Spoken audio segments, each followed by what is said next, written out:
السلام عليكم ورحمة الله تعالى وبركاته.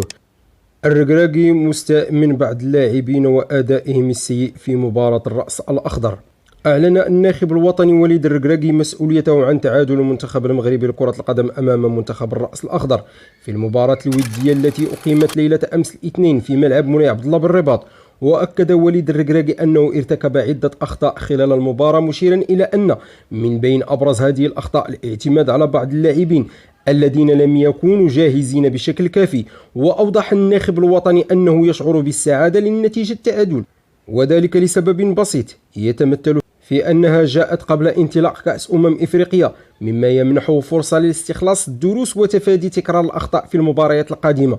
وفيما يتعلق بأداء بعض اللاعبين لا سيما عبد الرزاق حمد الله الذي استبدله الركراكي بين شوطي المباراة الودية، قدم توضيحا بأنه فعل ذلك لرغبته في تقييم قدرات المهاجم البارز لنادي الاتحاد جدة كلاعب أساسي يبدأ المباراة منذ بدايتها.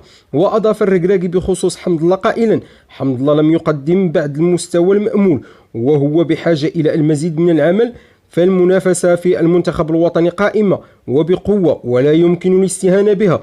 وختم الركراكي حديثه بأنه يهتم بالخروج بخلاصة من هذه التجارب، وأن شهر سبتمبر سيكون حاسما في اختيار القائمة النهائية للاعبين الذين سيمثلون المغرب في كأس إفريقيا.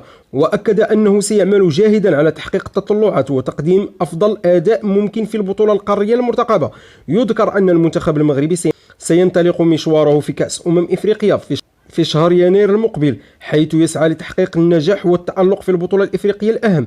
وسيكون للناخب الوطني وليد الركراكي الدور الحاسم في تشكيلة المنتخب واختيار اللاعبين الأكفاء الذين سيمثلون المغرب في هذا الحدث الكروي الكبير.